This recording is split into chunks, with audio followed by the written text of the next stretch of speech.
2 Timotius pasal 1 ayat yang ke-7. Satu ayat di dalamnya kita akan baca.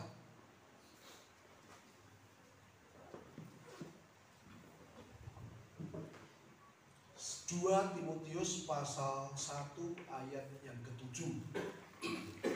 Sebab Allah memberikan kepada kita bukan roh ketakutan, melainkan roh yang membangkitkan kekuatan, kasih, dan ketertiban. Amin. Kita senang karena Tuhan Maha Baik di atas semua yang ada, dan Dia ingin membawa kita semua kepada jalan-jalan yang indah. Bagian yang lain firman Tuhan yang kita akan baca pada kesempatan ini adalah Roma pasal 1 ayat 16 dan 17. Sebab aku mempunyai keyakinan yang kokoh dalam Injil. Karena Injil adalah kekuatan Allah yang menyelamatkan setiap orang yang percaya. Pertama-tama orang Yahudi, tetapi juga orang Yunani. Sebab di dalamnya nyata kebenaran Allah yang bertolak dari iman dan yang memimpin kepada iman. Sebab ada tertulis, orang benar akan hidup oleh iman. Roma pasal 10 ayat 17. Jadi iman timbul dari pendengaran, dan pendengaran oleh firman Kristus. Bagian terakhir yang kita baca Mazmur 119 ayat yang ke-105. Pelitamu itu, firmanmu itu pelita bagi kakiku dan terang bagi jalanku. Renungan kita pada kesempatan hari ini diberi judul berjalan dengan iman atau dalam iman. Berjalan dalam iman. Dalam hidup kita digambarkan sebagai sebuah perjalanan. Kalau hidup diawali dari kelahiran dan akan berakhir kepada kematian. Untuk itu ada yang 105 tahun baru sampai, artinya manusia diberi usia 105 tahun. Tapi ada yang 3 tahun sudah game, sudah tidak ada. Ada yang diizinkan oleh Tuhan sampai 40 tahun. Ada pun yang diizinkan sampai 50 bahkan 60 tahun. Kalau itu sebuah perjalanan adalah dari satu titik ke titik yang lain, satu tempat ke tempat yang lain, dan itu bisa ditempuh oleh semua manusia dengan berbagai macam cara. Kalau balita akan menempuh perjalanan itu dengan berangkang, lalu merangkak.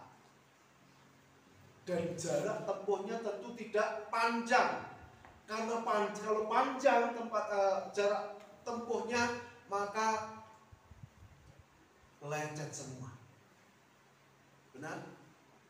Kalau anak yang baru berjalan, maka jarak tempuhnya mungkin lebih panjang dan situasinya akan lebih menyenangkan, karena dia akan belajar lari ke sana kemari dengan tujuan, mungkin papa mamanya, mungkin opa omanya, mungkin om tantanya yang dituju, sehingga pada waktu lari ke tempat tujuan itu dengan gembira, dengan sukacita, dan dilalui sedemikian rupa. Kalau perjalanan seorang anak ke sekolah gitu, naik tingkat lagi, maka perjalanan itu akan ditempuh dengan cara masing-masing. Berjalan kaki, ada juga naik motor, ada yang dekat sekolahnya, ada yang jauh. Lebih jauh lagi kalau sudah dewasa, kita menjalani kehidupan kita dengan berbagai macam cara. Demikian juga kehidupan kita di dalam menjalani kekristenan itu. Kekristenan bagian sebuah jalan atau perjalanan panjang yang harus kita tempuh. Namun puji Tuhan, dalam 2 Timotius pasal yang ke-1 ayat 7, firman Allah memberitahukan lewat Rasul Paulus yang berkata,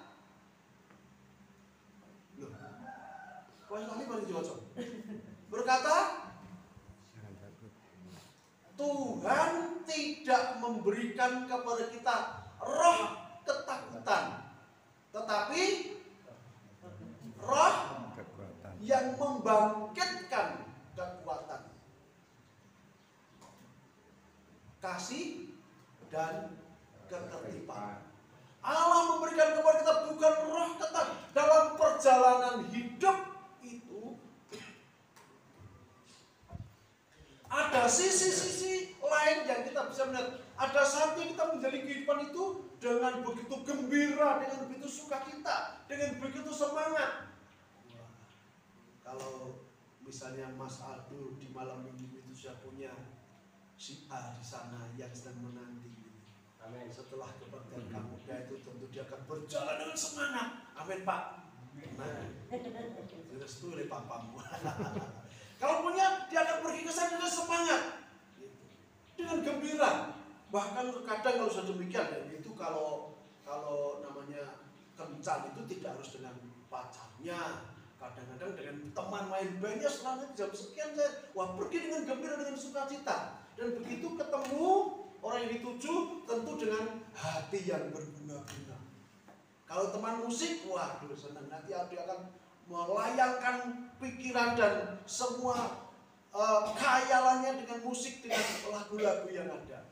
Kalau itu teman kencan wanita, tentu kapan kira-kira bapak pergi terus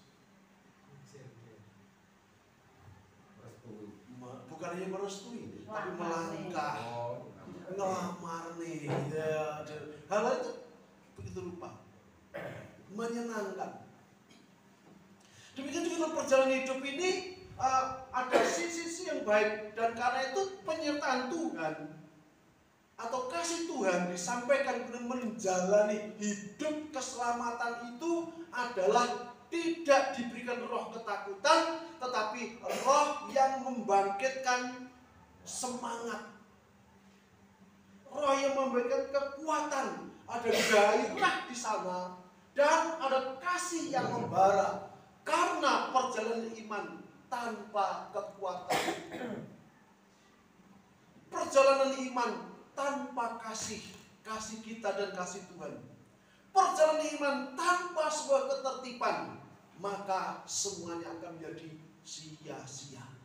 Dan puji nama Tuhan, pada kesempatan ini kita melihat bagian firman Tuhan yang juga Rasul Paulus mengatakan, sebab aku mempunyai keyakinan dalam perjalanan hidupnya ada satu kekokohan iman, kekuatan iman, kesungguhan. Sebab aku mempunyai keyakinan yang kokoh di dalam Injil adalah kebenaran dan kekuatan daripada Tuhan. Kebenaran kekuatan Allah yang menyelamatkan. Tanpa semangat pengertian pengenalan akan ayat ini, maka akan sia-sia.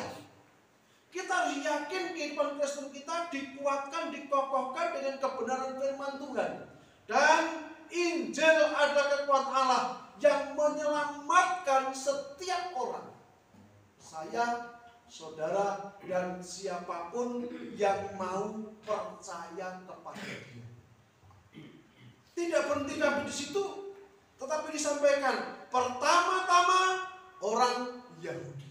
Nah, di seberang sana sedang banyak diberitakan bahwa Injil itu, Yesus Kristus itu tidak diutus untuk semua manusia, hanya orang Yahudi, orang Israel doang.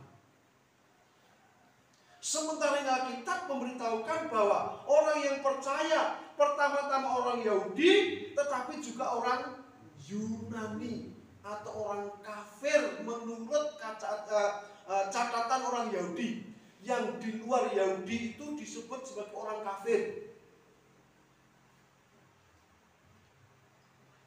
Jadi kalau kita disebut kafir, kamu nggak apa-apa. Kafir menurut kacamatamu, tetapi kita percaya kepada Tuhan.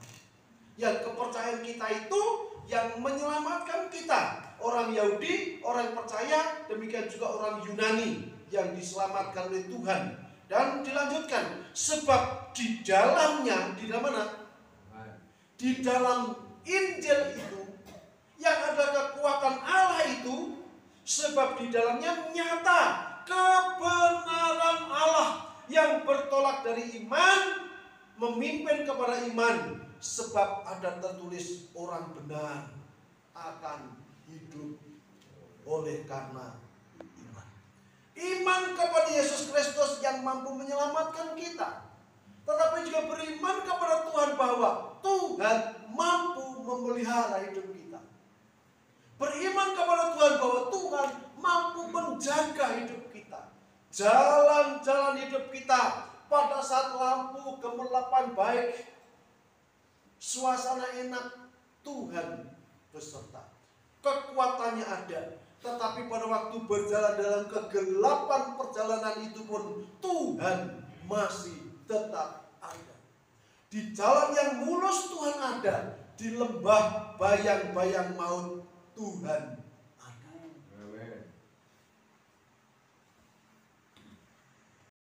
Waktu mau nyari dokter untuk terapi, ternyata dokter akupuntur yang ada di Rumah Sakit Umum Kota Pasuruan. Saya bayangkan, waduh, kalau sudah masuk ruwet nanti ya. Tetapi Tuhan pimpin, Tuhan tolong, yang berjalan itu keluar tol kira-kira 1 kilo, geletek rumah sakit kita ada di sini. Nah, senang ketemu dan ramai sekali. Dan ternyata cari parkir pun tidak ada. Sedang ada penandatanganan wali kota untuk suatu program BPJS apa, BPJS Smart kalau nggak salah. Di wali kota di situ dan semuanya kita masuk, dan dokter sudah janjian begitu sudah tutup, tapi karena sudah janji hari itu akhirnya ditangani. Ngeri sudah. Anak si kecil itu Pak Gubernur kata, pasang paku di sini 6 di jarum terus jarum. Saya bayangkan anak ini apa mampu. Lalu dikatakan, Pak kalau boleh jarum ini di kepalanya itu ada 6, di kaki kiri 3, kaki kanan 3, kalau boleh bertahan 3 hari 3 malam. Ayo iso dengan anak kecil. Yang bawah, yang kaki-kaki lagi hilang, tapi yang di kepala minimal harus 2 jam ditahan. Namanya ada sesuatu di situ kan, mentul-mentul begitu. Dari Pak Pun, aku kan dipasang paku, tidur. Bocah jadi pasang paku kayak piye dokter. Tapi itu yang menolong kita semua dan berjalan dengan baik. Dan puji Tuhan sampai hampir 3 jam bertahan sampai hilang dewe-dewe, nggak sampai dicabut. Jadi karena anak itu begitu aktif, jadi pertama-tama waktu dia mau begini tak tarik dan nangis ya. Tapi akhirnya bertahan, dan itu dokter katakan lolos lebih dari 2 jam. Dan itu menyenangkan karena sudah sedikit ada perubahan. Yang biasanya tidur susah, begitu menggunakan alat itu 2 jam setengah tertidur pula sampai lalu pola tingkahnya yang kemarin liar tidak bisa dikendalikan itu mulai terkendali, dan direfleksikan bahwa nanti hari Senin kembali, mungkin Rabu kembali, atau Jumat atau Sabtu kembali lagi untuk melanjutkan. Doakan supaya perjalanan usaha ini menjadi berhasil. Ya. Tinggal sedikit. Jadi si Dika itu kemarin liarnya ada karuan, tidak bisa dikendalikan saja. Kalau sudah lihat air pokoknya nyemplung. Nah kalau ada air seperti nyemplung lah, beriomah kolam. Ya, ada pancuran dia mesti main air dan seterusnya, nanti sudah bisa dikendalikan. Dan dia kalau sudah begot gitu, namanya begot itu bahasa Ibrani. Bahasa kalau sudah begot itu kenceng, jadi kaku itu nggak bisa diangkat sih, kayak apa ya? Refleks nempel di tembok itu diangkat nggak bisa. Jadi berat, jadi kaku begitu diangkat nggak bisa. Sudah lunak, bisa dikendalikan dan bisa mulai dituntun setelah minggu sudah mulai baik. Perjalanan hidup yang membuat kita kadang-kadang menjadi takut, menjadi khawatir, menjadi susah, menjadi harus bagaimana. Tapi Paulus mengatakan orang benar harus hidup di dalam iman kepada Yesus Kristus yang mampu menyelesaikan hal-hal yang berat sekalipun. Saya tidak bisa membayangkan waktu hal ini terjadi lalu Mahmud sendiri dengan cucu yang perlu penanganan, jam sekian harus suntik, jam sekian harus begini berapa waktu harus ke Malang. Aduh, saya lagi ikut nangani seperang minggu rasanya, kayak gini rasanya. Aneh, nyanyi siapa? Ngomong kayak gini rasanya. Itu seperti saya bayangkan, waktu kita perjalanan delok Mahmud dikaret di nangani seperti apa? Semuanya berjalan karena Tuhan beserta. Tuhan mendampingi kita.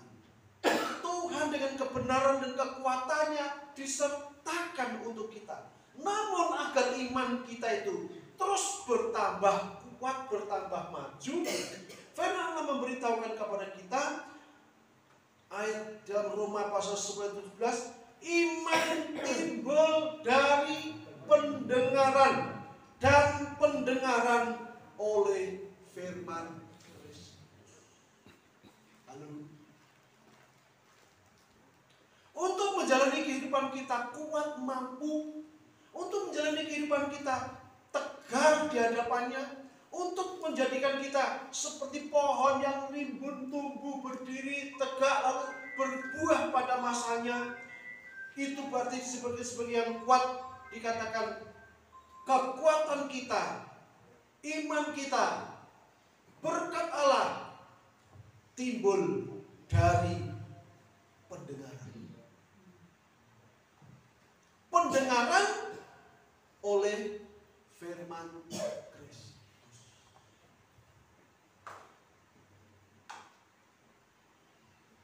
Ini luar biasa. Yang harus lebih banyak kita dengar di dalam hidup kita hari-hari dalam menjalani kehidupan kita adalah berita firman Tuhan. Yang kita baca, itu sebabnya kalau membaca supaya tegar, supaya kuat, supaya selesai perikop-perikop yang kita baca dengan mengeluarkan suara. Paling enggak suarane dhewe gembremeng ndak apa-apa. Ben ora diarani wong ya ini wis turu. Halo. Membaca firman dengan gembremeng ndak apa-apa. Supaya kita mendengar apa yang kita. Jadi ada dua waktu kita membaca, bibir mulut mata kita melihat, bibir mulut kita membaca dan telinga kita mendengar akan lebih mancep, lebih tertanam, lebih mengerti. Tapi kalau kita membaca sambil diam saja begini, loh kok iklan yang dibaca, loh kok gambar lain yang dibaca. Tapi kalau firmannya yang kita baca, waktu kita ganti, ada pembacaan tiap hari yang muncul di HP saya itu setiap jam berapa muncul ayat demi ayat, ada yang pasal demi pasal. Tak dulu HP itu lemot orang mergo apa, ada link baca setiap saat, ada baca dengan suara, ada baca saja, ada Alkitab dengan terjemahan-terjemahannya situ. Kan ngabot kadang-kadang. Nek di telepon orang yang nyampe ke tempat karena kakean isi. Belum setelah kongres ada WA baru yang dibuat untuk seluruh Indonesia, hamba-hamba Tuhan. Kemarin tak cek sudah putus rupanya.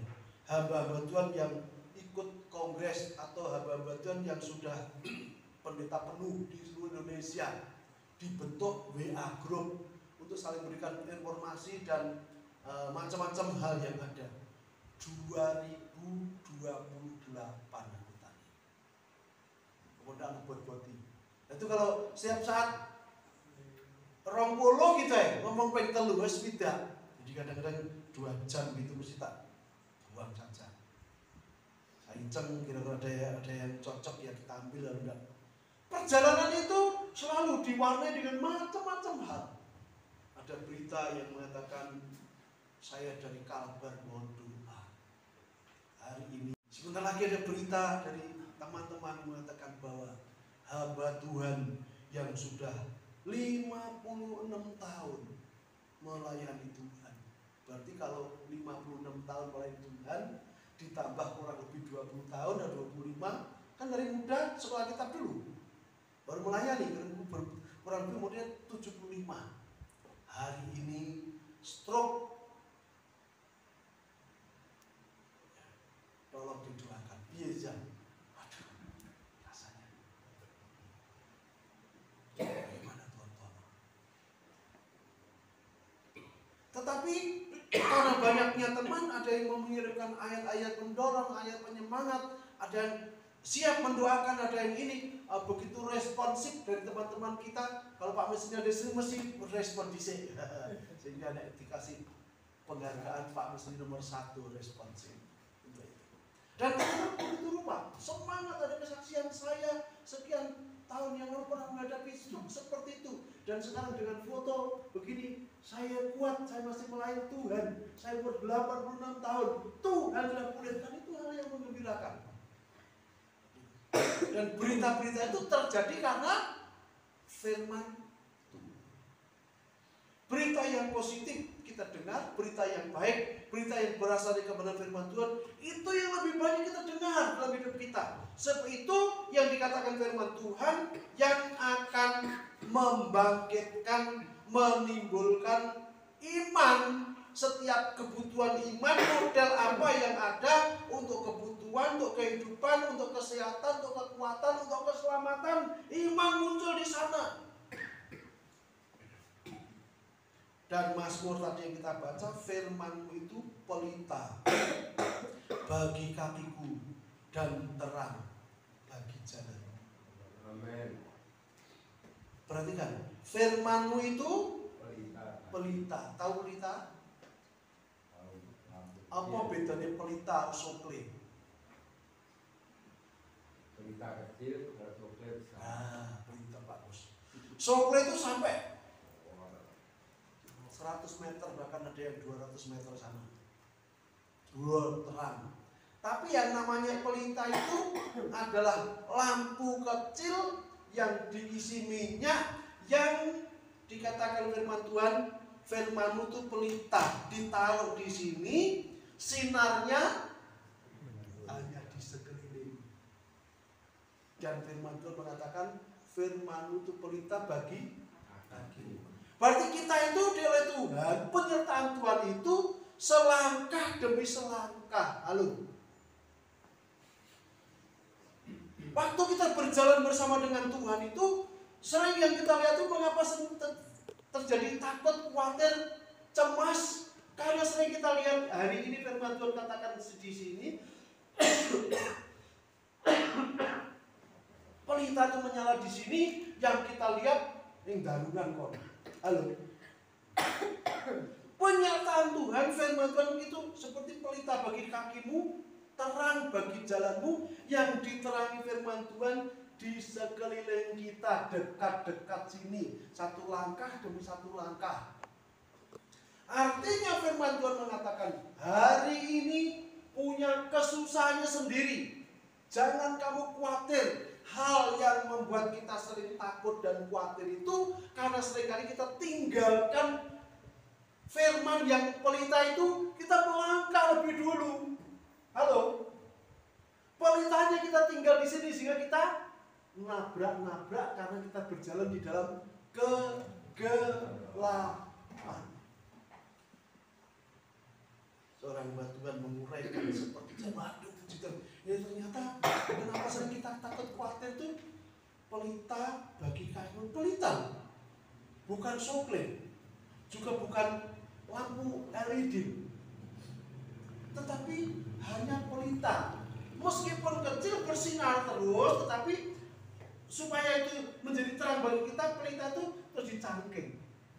Nah, biar koyok tank itu nek mlaku dicangking karo delok. Coba melayu, ketatap-tatap. Halo, tank itu dicangking. Tapi aja tank loncing ya.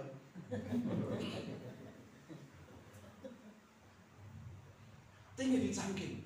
Melaku sambil berjalan kemanapun, dalam mencari hidup, dalam menjalani bisnis, dalam menjalani kehidupan, dalam aktivitas. Tanknya dicangking supaya terangnya mengikuti kita. Jangan tanknya kita tinggal, kita jalan. Kegelapanlah yang akan kita tempuh.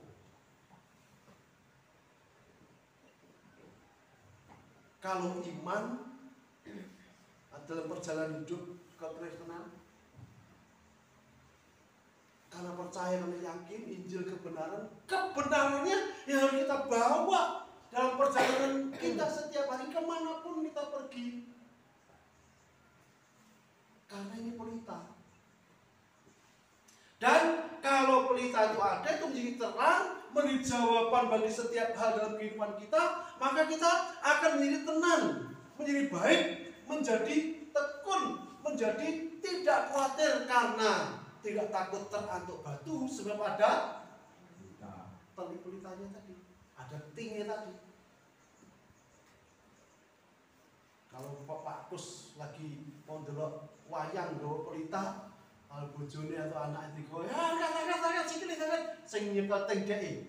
Angkat. Itu ternyata dalane lurus kok kadung juga ta. Karena kita anak-anak muda itu kan selalu begitu. Sing gawa senter, ya Mas batu. Waktu dilompati karena yang pegang ting yang tahu kuncinya. Ya. Yang pegang terang itu yang tahu jalannya. Orang yang menggoda tidak akan takut. Sering kita menjadi takut, khawatir menghadapi hidup ini, meskipun firman Tuhan tadi mengatakan, halo Timotius 2 Timotius 1 ayat 7, Tuhan bukan memberikan roh ketakutan, ya, tapi roh yang membangkitkan kita semua dalam kekuatan ilahi. Dan perjalanan itu, penyertaan Tuhan itu begitu sistematis, praktis sistematis. Kalau kita mau lihat contoh perjalanan Tuhan dalam menuntun kita, kita bisa lihat dari masa penciptaan Alkitab, penciptaan dunia ini. Kita bisa lihat di dalam Kejadian pasal 1. Sistematis penggayaan Gusti itu, tahap demi tahap, langkah demi langkah, dan Tuhan tidak keliru menjadikan manusia pada hari ke-6. Hari ke-7 istirahat, artinya penciptaan itu selama 6 hari, manusia diciptakan hari terakhir. Kenapa tidak dijadikan hari pertama manusia? Bebas. Mangan ngendi? Mangan apa? Turu harus apa? Tapi Tuhan pintar. Hari pertama, hari kedua, hari ketiga, hari keempat, hari kelima, semuanya sudah total, baru manusia diciptakan. Dan yang biasa di hari menciptakan hari ke-7 istirahat. Waktu dalam istirahat dia menikmati hasil ciptaannya dan dikatakan sungguh semua teramat baik. Termasuk manusia yang diciptakan oleh Tuhan itu baik. Manusia diciptakan dengan baik. Makanya kalau ketemu koncone salam aja, jangkrik. Ada laptop. Waktu waktu yang ada. Dan ayat firman Tuhan menjelaskan begitu rupa baik, lalu untuk menguatkan penyertaannya atas kehidupan kita semuanya. Firman Allah dituliskan dalam Mazmur 25 ayat 9 dan 10. Mazmur 25 9 dan 10. Ia membimbing orang-orang yang rendah hati menurut hukum, dan ia mengajarkan jalannya kepada orang-orang yang rendah hati. Segala jalan Tuhan adalah kasih setia dan kebenaran bagi orang-orang yang berpegang pada perjanjiannya dan peringatannya. Luar biasa. Ia membimbing orang-orang yang rendah hatinya. Artinya sebagai orang percaya yang beriman, percaya kepada Tuhan, harus dalam sikap rendah hati senantiasa. Orang yang rendah hati itu mau menerima masukan dari orang lain. Orang yang rendah hati itu mau terima nasihat. Orang yang rendah hati itu mau terima saran dari orang lain. Kan oleh Tuhan lewat siapapun. Itu dalam ayat berikutnya yang ada tuh. Ia membimbing orang-orang yang rendah hati menurut hukum, dan ia mengajarkan jalannya kepada orang-orang yang rendah hati. Berarti khotbah, ajaran-ajaran dari siapapun yang Tuhan pakai, Tuhan percayakan untuk menyampaikan dengan firman Tuhan, kita harus terima dengan rendah hati.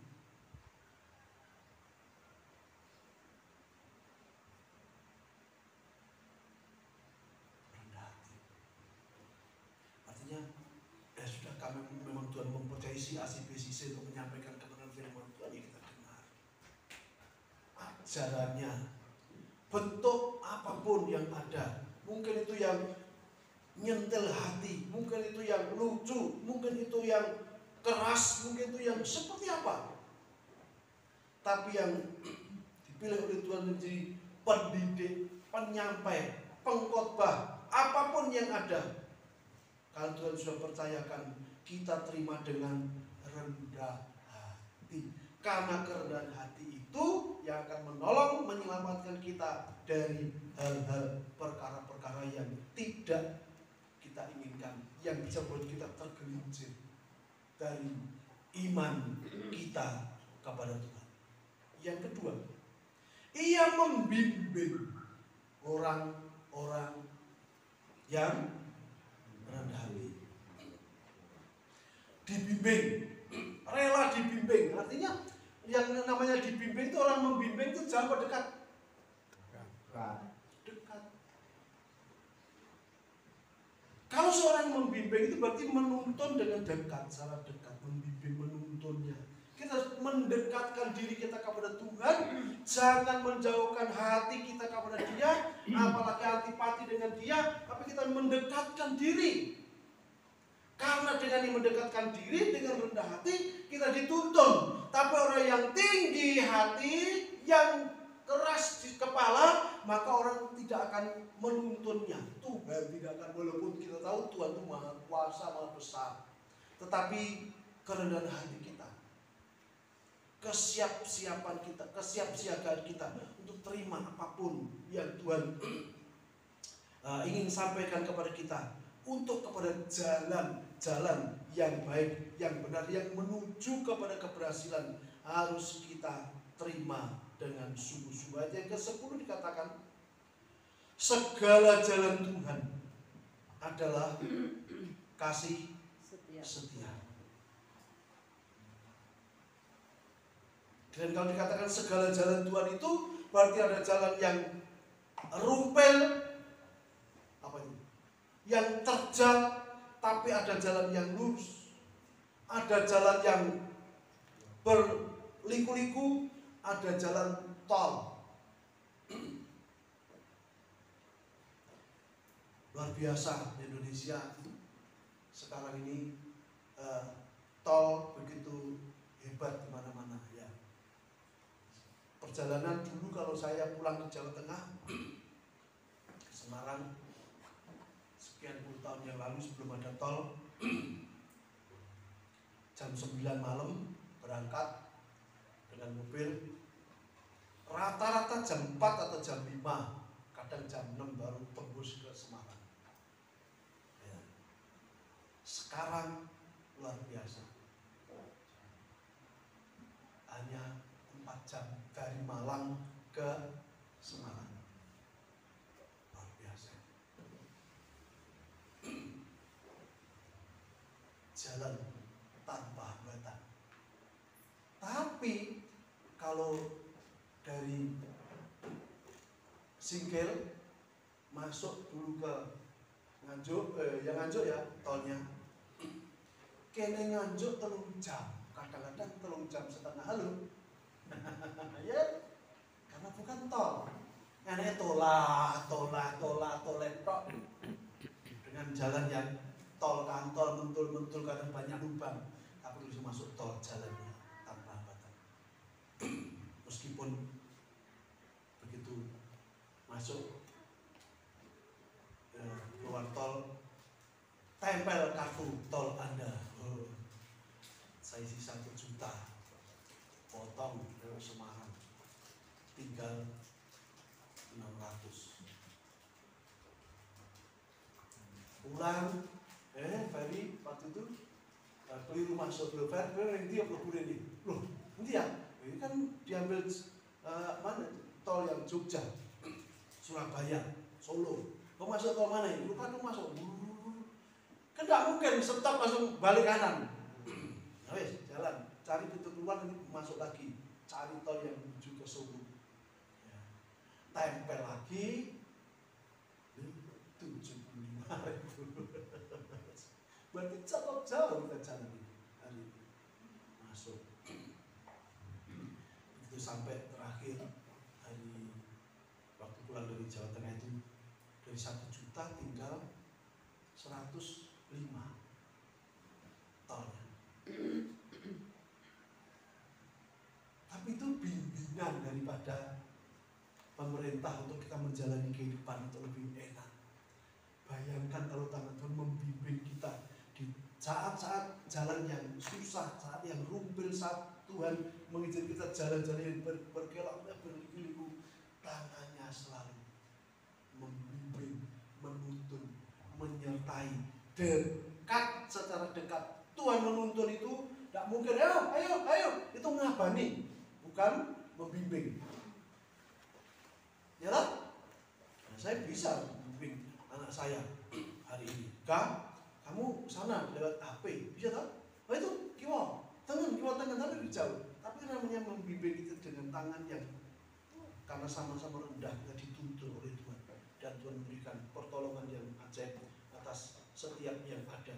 Dan firman Tuhan, segala jalan Tuhan adalah kasih setia dan kebenaran bagi orang yang berpegang pada perjanjiannya dan peringatan-peringatannya.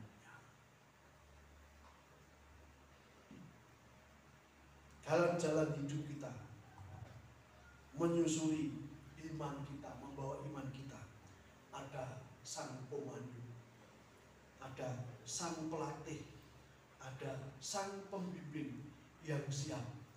Jangan takut, tapi rendah hatilah, terima semua ajaran bimbingan itu dengan sungguh, karena kebenaran itulah yang membangkitkan iman kita dan mengokohkan iman harap kita kepada Tuhan dengan sungguh-sungguh yang bisa membuat kita lolos, menyudahi perjalanan hidup kita dengan berhasil. Karena kasih setianya dan kebenarannya bagi yang berpegang. Seolah dia mau katakan bahwa kasih setia Tuhan ada, lalu tongkat daripada Tuhan yang selalu menyertai hidup kita. Roh Kudus terkadang dengan kekuatan dan kuasanya membuat kita melewati lompatan-lompatan yang melihat masa depan ke sana, tetapi tidak dibiarkan, kasih setianya akan terus beserta dengan kehidupan kita semua. Kiranya pagi hari ini kasih setia kemurahan Tuhan kembali diberikan kepada kita, karena kita menjadi orang yang mendengar, yang rendah hati, yang rela dibimbing, yang rela dipimpin, yang mulai mendengar bisikan-bisikan daripadanya lewat setiap hambanya, lewat kuasanya, lewat keajaibannya, dan sekali lagi bukan roh ketakutan, tapi membangkitkan kekuatan, kasih, dan ketertiban. Tuhan memberkati kita semua. Kita berdiri bersama-sama, para pemain musik akan maju ke depan.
Menjamah kami Tuhan.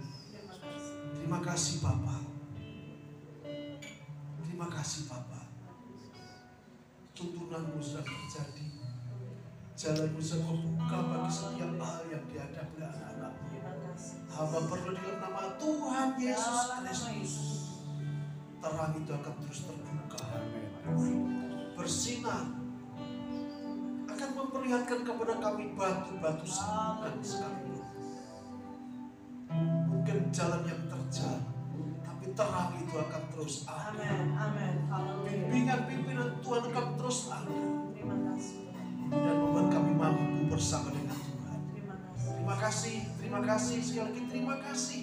Sepanjang minggu bahkan bulan ini, bulan yang ke-10 di tahun ini, kami boleh menginjakkan kaki di sana. Dan dengan iman kami akan terus menjalaninya.